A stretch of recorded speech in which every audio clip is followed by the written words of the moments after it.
Hello students, welcome to Rhythm Classes. My name is Arvind Singh and today's our topic is Class 6 Mathematics Chapter 1 Knowing Our Numbers Episode 4. Students, हमारी next heading आती है estimation. Estimation बहुत ही simple सा concept है लेकिन थोड़ा सा different है. इसको समझते हैं और सबसे पहले ये जानते हैं कि ये आया कहाँ से. देखो होता क्या है, इन जनरल हम क्या करते हैं, जैसे हम मार्केट गए और हमने अगर कोई सामान परचेज किया, सपोज उस सामान का रेट है 595 रुपीज, तो हम क्या कहते हैं, इन जनरल हम बोल देते हैं कि हमने मार्केट में 600 रुपीज स्पेंड किए. तो ये कहाँ से आया है 595 रुपीज का, ये जो 600 बना ये कहाँ से आया. एक्चुअली इसी को हम बोलते हैं एस्टिमेशन. एस्टिमेशन को आप ऐसा समझ सकते हो कि किसी भी एक नंबर को आसान दिखने वाले नंबर में ट्रांसफॉर्म कर देना, उसके आसपास के किसी नंबर में बदल देने को ही हम कहते हैं एस्टिमेशन. ठीक है, यानी कोई भी ऐसा नंबर दिख रहा है आपको, अगर आपको कोई नंबर दिख रहा है लाइक 96 आपको दिख रहा है, तो आप इसको क्या बोलोगे, हमने लगभग 100 रुपीज का जो भी चीज स्पेंड किया है, जो भी किया लगभग 100 रुपीज बोल दोगे आप. तो ये जो है ना लगभग में बोल देना, उसको एस्टिमेशन कहलाता है. किसी चीज को उसके आसपास के नंबर में कन्वर्ट कर देना ही एस्टिमेशन कहलाता है. ठीक है, अब एस्टिमेशन यानी कि अब हम जानते हैं कि एस्टिमेशन क्या होता है. अब एस्टिमेशन में एक चीज आती है राउंड ऑफ. राउंड ऑफ करना होता है इसको नियरेस्ट 10, 100 और 1000 के रिस्पेक्ट में. हमारे कोर्स में जो बेसिकली है एस्टिमेशन नियरेस्ट 10 में है, 100 में है और नियरेस्ट 1000 में. तो अब हम इसको देखते हैं कि ये कैसे काम करता है. तो सबसे पहले हमारा आता है round off to the nearest 10. अगर नियरेस्ट 10 में अगर आप राउंड ऑफ कर रहे हो तो आपका बहुत ही सिंपल कॉन्सेप्ट होता है. इसमें आपको करना क्या होता है कि आपको 10 की टेबल को अपने दिमाग में रखना है और सारे नंबर्स को उस 10 की टेबल के हिसाब से उसमें एडजस्ट करना है. यानी 10 की टेबल का मतलब है कि आपके पास नंबर होंगे 0, 10, 20, 30, 40. आपके पास ऐसे नंबर्स होंगे जो टेंस में हो और इनमें जो है ना आपको इस 10 की टेबल में उस नंबर को ट्रांसफॉर्म करना है, बदलना है. तो जैसे कभी आपको कोई नंबर दे देगा 27, तो 27 आप देखोगे 27 कहाँ जाएगा, किसमें एस्टिमेट होगा, तो ये एस्टिमेट होगा 20 में नहीं जा सकता, 20 से दूर है, 30 के पास है तो 30 में एस्टिमेट होगा. यानी इसको हम थर्ड एस्टिमेट करके क्या बोल सकते हैं कि 30 हो जाएगा. यानी 27 को अगर हम राउंड ऑफ करें नियरेस्ट 10 में तो क्या बन जाएगा, 30 बन जाएगा. बहुत ही सिंपल सा कॉन्सेप्ट है. अगर आपको कभी कोई नंबर दे दिया गया 53, अब 53 को आपको एस्टिमेट करना है तो ये किस में बन जाएगा, ये 50 में बन जाएगा. क्यों, क्योंकि देखो कोई भी नंबर जो लिखा होता है उस पे दो नंबर्स उसके आसपास 10 की टेबल अगर आप ध्यान से देखो तो या तो ये 50 में जाएगा या तो 60 में जाएगा. लेकिन 50 से ये केवल 3 यूनिट दूर है, लेकिन 60 से 7 यूनिट दूर है. तो इसलिए किसके पास चला जाएगा, ये 50 के पास चला जाएगा. तो यानी 53 बन जाएगा 50. ठीक है, इसी प्रकार से अगर आप बड़े नंबर ले लो लाइक 976 ले लिया. अगर आपको इसको राउंड ऑफ करना है नियरेस्ट 10 में, नियरेस्ट 10 में राउंड ऑफ करते समय एक चीज याद रखना कि हमें सिर्फ लास्ट वाला जो डिजिट है ना उसको 0 करना है. यानी ये वाला जो डिजिट है जैसे 6 है तो इसको 0 करेंगे, लेकिन इसको 0 करते समय हम ये ध्यान देते हैं कि वो पीछे वाले नंबर में जाएगा या आगे वाले में जाएगा. अब जैसे ये है 976, तो ये दो पॉसिबिलिटीज हैं, या तो 970 बनेगा या तो 980 बनेगा. ये तो 70 और 80 के बीच में है, क्योंकि 10 की टेबल जब हम पढ़ेंगे तो 970 और 980 के नंबर्स मिलेंगे, तो इन्हीं के बीच में 76 जाएगा. तो अब आप डिसाइड करो कहाँ जाएगा. 76 70 से 6 यूनिट दूर है, लेकिन 80 से 4 यूनिट दूर है, तो यानी कहाँ चला जाएगा, 80 में चला जाएगा. यानी हम अगर 976 को राउंड ऑफ करें नियरेस्ट 10 में तो 980 बन जाएगा. तो ये बिल्कुल सिंपल सा कॉन्सेप्ट है. आपको 10 की टेबल के रिस्पेक्ट में इसको ट्रांसफॉर्म करना होता है जो भी नंबर आपके पास में होगा. ठीक है, इसमें ध्यान देने वाली चीज एक है, जैसे कभी आपको कोई नंबर मिल गया 35 ऐसे टाइप में. अब इस नंबर में क्या है, इस नंबर की दो पॉसिबिलिटीज है, या तो 30 में जाएगा या तो 40 में जाएगा. लेकिन यहाँ पे अगर आप देखोगे तो ये 30 से 5 यूनिट दूर है और 40 से भी 5 यूनिट दूर है. ये वो कंडीशन है जहां पे आपको कंफ्यूजन हो सकती है कि एक्चुअल में 30 में जाएगा या 40 में जाएगा.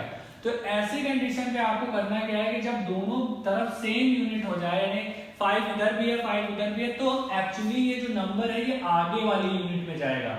यानी फिर ये नंबर 40 में चला जाएगा। तो यानी हम ये कह सकते हैं कि ये नंबर अगर 34 होता तो 30 में जाता, 33, 32, 31 ये सब 30 में जाता, लेकिन 35 अगर आ गया है तो फिर 40 में जाएगा, 36 हो जाएगा तो फिर 40 में जाएगा।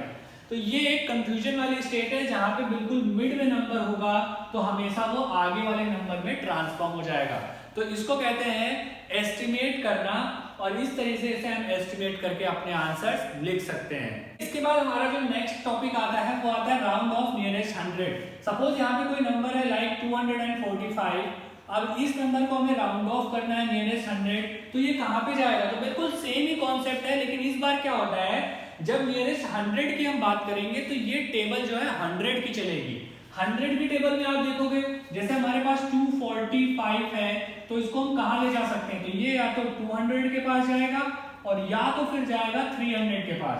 अगर हम नियरेस्ट 10 में करते हैं तो इसकी अलग टेबल बनती है, नियरेस्ट 100 में करेंगे तो इसके अलग बनेगी, ठीक है। तो अब या तो 200 में जाएगा या तो 300 में जाएगा। 200 से ये 45 यूनिट दूर है और 300 से ये 55 यूनिट दूर है, तो अब आप खुद ही जान गए हो कि ये कहाँ जाएगा। तो ये एक्चुअली चला जाएगा 200 में, चलिए इसको लिख सकते हैं 200। अगर हम 245 को राउंड ऑफ करें नियरेस्ट 100 में तो कहाँ चला जाएगा? 200, ठीक है। ये एक लिखने का भी सही तरीका होता है, इसको ऐसे लिखोगे तो आपको प्रॉपर्ली ये समझ में आएगा, इसलिए मैंने एक बता दिया ऐसा करके। बाकी ये तो हमारा रफली है, रफ वर्क है, हमारा समझने के लिए हम इसको ऐसे करते हैं, लेकिन ये लिखने का सही तरीका है, ठीक है। आपको अपने मन में सोच के इसको सही तरीके से ऐसे लिखना होता है। इसके बाद एक और नंबर ले लेते हैं। सपोज अगर आपके पास कोई नंबर है ऐसा 793, अगर हम इसको 100 में नियरेस्ट 100 में इसको अगर हम देखें कहाँ जाएगा तो इसके हमारे पास दो ऑप्शन है, या तो ये 700 में जाएगा और या तो ये 800 में जाएगा। तो आप यहाँ से देख सकते हो ये 800 से बहुत पास है, इसलिए ये 800 में चला जाएगा। यानी 793 को जब हम 100 राउंड ऑफ नियरेस्ट 100 करेंगे तो कहाँ चला जाएगा? 800 में चला जाएगा। ओके स्टूडेंट, नेक्स्ट चीज जो हमारी आती है वो आती है नियरेस्ट 1000 की। नियरेस्ट 1000 में कैसे काम करता है? जैसे 5675, अब इसको हमें नियरेस्ट 1000 में राउंड ऑफ करना है तो ये कैसे हो जाएगा? तो इसका भी बिल्कुल वही सेम प्रोसेस है। अब हम 1000 की टेबल पढ़ेंगे, ठीक है। 1000 की टेबल में हम देखेंगे 5675 या तो 5000 के पास जाएगा और या तो 6000 के पास जाएगा, ठीक है। तो अब हम देखते हैं किसके पास है। तो आप देखोगे 675 यानी 6 ये इधर जो है 6000 से ज्यादा पास है और ये 5000 से बहुत ज्यादा दूर है, ठीक है। तो इसलिए ये नंबर कहाँ चला जाएगा? ये चला जाएगा 6000 के पास। तो ये बहुत ही सिंपल सा कॉन्सेप्ट है इनको निकालने का। एक और कंडीशन मैं आपको बता देता हूँ, कभी अगर ऐसी कोई कंडीशन बन जाए लाइक 295 और इसको अगर आपको कोई बोले 1000 में एस्टिमेट करना है तो अब आप कैसे करोगे? तो याद रखना 1000 में एस्टिमेट करने के लिए इसके हमारे पास दो ऑप्शन है, एक तो है कि 0 और दूसरा है 1000। क्योंकि 1000 तक नहीं पहुंचा और 1000 से पहले सिर्फ 0 है 1000 के उसमें, तो हम ये कह सकते हैं कि तो ये 0 में जाएगा तो 1000 में, तो यहाँ से नंबर छोटा है तो ये 0 में चला जाएगा, इसके ज्यादा पास है, 1000 से दूर है। तो ये चीज भी याद रखना, कई बार कुछ नंबर छोटे होते हैं और वो 0 में वापस चले जाते हैं। तो स्टूडेंट इसका मतलब ये जो नंबर लिखा हुआ है 5675, इसको 1000 में राउंड ऑफ करेंगे तो ये बन जाएगा 6000। ओके, अब इसके बाद एक हमारे पास जो प्रॉब्लम आती है, जो हम जहां पे फंस जाते हैं, वो है कि कभी अगर कोई बड़े नंबर हम देख लें तो हमें समझ नहीं आता इसका हम क्या करें, कैसे करें। तो देखो किसी भी एक नंबर को हम कई तरीके से राउंड ऑफ कर सकते हैं। अब मैं आपको एक नंबर ये दिखा रहा हूँ जो काफी बड़ा है और इसको नियरेस्ट 10 में भी हम करेंगे, 100 में भी करेंगे, 1000 में करेंगे तो आपको पूरी कहानी क्लियर हो जाएगी, ठीक है। अगर हम इसको नियरेस्ट 10 में राउंड ऑफ करते हैं तो मैं यहाँ शॉर्ट में लिख दे रहा हूँ ताकि आपको समझ आए। नियरेस्ट 10 में अगर इसको राउंड ऑफ करेंगे तो क्या बनेगा? तो आप देखो नियरेस्ट 10 में राउंड ऑफ करना है तो हमें इतनी डिजिट से कोई ज्यादा मतलब नहीं है, हमें सिर्फ ये लास्ट वाले डिजिट देखनी है, टेंस वाले डिजिट। ये 71 है तो या तो 70 में जाएगा या तो 80 में जाएगा। तो 71 है तो 70 के करीब है तो ये 70 में चला जाएगा और बाकी की डिजिट ये वैसे ही आ जाएगी, 2 3 5 4 7 0, ये हो जाएगा नियरेस्ट 10 में इसको राउंड ऑफ करने पर, ठीक है। लेकिन अगर हम इसी नंबर को नियरेस्ट 100 में राउंड ऑफ करें तब क्या बनेगा? तो नियरेस्ट 100 के लिए देख लो, आपको फिर 3 डिजिट देखनी होती है। हमें इस 3 डिजिट से मतलब होता है अब ये 471, तो 471 को हम या तो 400 में ले जा सकते हैं या तो 500 में। तो हम ये कह सकते हैं कि 471 500 से ज्यादा करीब है, तो ये बन जाएगा 235 और यहाँ हो जाएगा 500। ओके, तो ये हो गया नियरेस्ट 100। एक जो लास्ट कंडीशन हमने आपको बताई है वो बताइए नियरेस्ट 1000। तो अगर कभी इसी नंबर को नियरेस्ट 1000 में आपको राउंड ऑफ करना होगा तो आप सिंपली अब इसके 1000 तक के डिजिट देखोगे, यानी अब आप 4 डिजिट देखोगे, आप देखोगे ये 5471, या तो ये 5000 बनेगा या तो ये 6000 बनेगा। तो ये एक्चुअली 5000 के पास में है तो ये 5000 बन जाएगा। तो ये हो जाएगा 235000। तो ये बन जाएगा 235000, यानी ये 5000 लास्ट में बन जाएगा। तो ये कुछ तरीका हुआ 10, 100 और 1000 में एस्टिमेट करने पर। यहाँ पे सिर्फ आपको इतना ध्यान देना है कि जब भी आप कभी 10 में एस्टिमेट करोगे तो मोस्टली आपको एक जीरो मिलेगा, 100 में करोगे तो लास्ट में 2 जीरो मिलेंगे और 1000 में करोगे तो लास्ट में 3 जीरो मिलेंगे। ये आपको एक कंफर्मेशन देगा कि हाँ अगर इतने जीरो हैं तो आपका आंसर फिर सही हो सकता है। ठीक है, तो ये है पूरा राउंड ऑफ करने का और एस्टिमेट करने का प्रोसेस। ओके स्टूडेंट, इसके बाद इस टॉपिक को पूरी तरीके से समझने के लिए हमने यहाँ पे कुछ प्रॉब्लम्स ले लिए हैं। इसको हम बोलते हैं एस्टिमेटिंग प्रॉब्लम्स, यानी ये ऐसे क्वेश्चंस होते हैं जो आपके एस्टिमेशन से लगाए जाते हैं। और आपको एक्सरसाइज में भी ऐसे बहुत सारे क्वेश्चन मिलेंगे। तो मैंने बेसिकली एक एडिशन, एक सब्ट्रैक्शन, मल्टीप्लिकेशन और डिवीजन का एक ही क्वेश्चन ले लिया। इससे आपको पूरा आइडिया हो जाएगा कि एस्टिमेटिंग प्रॉब्लम्स कैसी आती हैं, इनको हम एस्टिमेट करके कैसे अपने आंसर्स को निकाल सकते हैं। तो सबसे पहले एक चीज आप याद रखो, जब हम किसी प्रॉब्लम को सॉल्व कर रहे होते हैं तो वहां पे एस्टिमेशन का यूज इसलिए है ताकि हम उस प्रॉब्लम को तेजी से यानी जल्दी से अपने दिमाग में सॉल्व कर लें, इसलिए हम उसको एस्टिमेशन के प्रोसेस से सॉल्व करते हैं। ठीक है, अगर आपको एक्सरसाइज में या क्वेश्चन पेपर में जब ये लिख के देगा कि आप एस्टिमेशन से प्रॉब्लम को सॉल्व करो और सिर्फ हम तभी एस्टिमेशन से सॉल्व करेंगे, अदरवाइज हम उसको एक्चुअल तरीके से सॉल्व करेंगे। ठीक है, तो अब हम देखते हैं कि कैसे सॉल्व होती है। किसी भी प्रॉब्लम को सॉल्व करने में एस्टिमेशन हम दो जगह पे लगा सकते हैं। कहाँ पे? एक तो पहले जो नंबर दिया है उसको एस्टिमेट कर लें और उसके बाद प्रॉब्लम सॉल्व कर लें, या फिर पहले हम प्रॉब्लम सॉल्व कर लेते हैं, एडिशन या सब्ट्रैक्शन जो भी है, उसके बाद उसको एस्टिमेट कर देते हैं। तो ये दो प्रोसेस है, तो इससे आप कर सकते हो। तो मैं आपको पहले वाले प्रोसेस जो ज्यादा यूज होता है ज्यादातर वो यही होता है कि आप पहले उसको एस्टिमेट कर लो फिर सॉल्व करो, तो काफी इजी तरीके से सॉल्व हो जाता है। तो मैं आपको उससे सॉल्व करके दिखाता हूँ। तो जैसे ये नंबर हमारा दिया हुआ है, अब एक नंबर है इधर 5290, एक है 17986। इसको सॉल्व करने से पहले सबसे पहले हम इसको एस्टिमेट कर लेंगे और इससे हमारा नंबर इजी बन जाएगा, तो हम आसानी से इसको सॉल्व कर लेंगे। तो हम यहाँ पे लिख लेंगे आफ्टर एस्टिमेशन के बाद ये क्या बन जाएगा, तो मैं आपको डायरेक्टली करके दिखा देता हूँ। तो ये हो जाएगा 5290, तो इसको अगर हम सीधे सीधे राउंड ऑफ कर ले तो ये हो जाएगा 5000।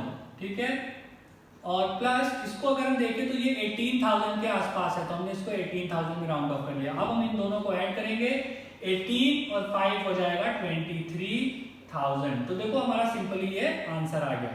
एक चीज और याद रखना है स्टूडेंट, हो सकता है डिफरेंट लोग डिफरेंट तरीके से एस्टिमेशन को यूज करते हो, तो इससे उनके आंसर भी डिफरेंट आ सकते हैं। ऐसा जरूरी नहीं है कि सभी का आंसर सेम आएगा। ठीक है, और जो डिफरेंट आंसर आएंगे वो सारे के सारे आंसर लगभग सही होते हैं। ठीक है, एस्टिमेशन में कोई ये फिक्स नहीं होता है कि यही आंसर आएगा, क्योंकि ये लगभग में आंसर आता है, तो ये ऊपर नीचे थोड़ा बहुत हो सकता है। ठीक है, तो इस तरीके से हम देखो क्वेश्चन को इजीली सॉल्व कर सकते हैं। जैसे अगर हम इसको एस्टिमेट करें तो हम इसको यहाँ पे भी अब एक सब्ट्रैक्शन का केस है, इसको भी अगर हम लिखें आफ्टर एस्टिमेशन क्या हो जाएगा, तो आफ्टर एस्टिमेशन हम इसको सॉल्व करेंगे तो ये हो जाएगा 5676 है। तो इसको अगर हम सिंपली देखें तो ये हम ऐसे कर सकते हैं 5600 माइनस इसको हम 400 में एस्टिमेट कर सकते हैं। अब इन दोनों को माइनस करेंगे तो ये 5200 बन जाएगा, यही हमारा क्या हो जाएगा आंसर। तो देखा आपने कैसे हम क्वेश्चंस को बहुत इजी तरीके से एस्टिमेशन से लगा सकते हैं। इससे क्या होता है कि जब कभी हमें जरूरत होगी तो हम मेंटली क्वेश्चन को आसानी से सॉल्व कर सकते हैं। ओके, अब आ जाते हैं मल्टीप्लाई का केस है। अगर आपको इसको ऐसे मल्टीप्लाई करने में प्रॉब्लम होती है तो आप लिखो आफ्टर एस्टिमेशन, और उसके बाद एस्टिमेशन के बाद हम 19 को 20 बना देते हैं, इनटू 78 को 80 कर देते हैं, क्योंकि जो जिसके पास है उसमें एस्टिमेट कर देते हैं। इससे हो जाएगा 8 2 जा 1600, ये हमारा आ गया आंसर। तो देखा कितनी जल्दी आंसर आ रहे हैं। अगर इसको करें तो इसको हम लिख सकते हैं आफ्टर एस्टिमेशन क्या हो जाएगा, आफ्टर एस्टिमेशन हो जाएगा। अब हमें यहाँ पे 81 से इसको डिवाइड करना थोड़ा मुश्किल है, तो इसको हम 0 करके 80 बना देंगे। तो 80 से फिर कौन सा नंबर आसानी से डिवाइड होगा, तो आप देखोगे 80 के यानी 8 के टेबल में 32 आता है, तो इसको 332 बना देंगे, यानी 320 कर दें तो ये आसानी से डिवाइड हो जाएगा। और इधर हो जाएगा 80। अब हम 80 से इसको डिवाइड करेंगे तो सीधे सीधे आ जाएगा 4 जा। तो ये हमारा बहुत ही सिंपल और आसान प्रोसेस है एस्टिमेशन से किसी भी चीज को कैलकुलेट करना। तो देखा आपने कितने इजी तरीके से हमने एस्टिमेशन का यूज करके अपने प्रॉब्लम्स को सॉल्व कर लिया। ऐसे ही कुछ वर्ड प्रॉब्लम भी आती हैं, वर्ड्स में क्वेश्चन लिखे होंगे और उनको सॉल्व करना होगा। तो इस तरीके से आप पूरे एस्टिमेशन को आसानी से कर सकते हो। Student, in this class only this much. Further we will continue in the next class. But if you still have any confusion on this topic, then feel free to tell us. Thank you. Jai Hind.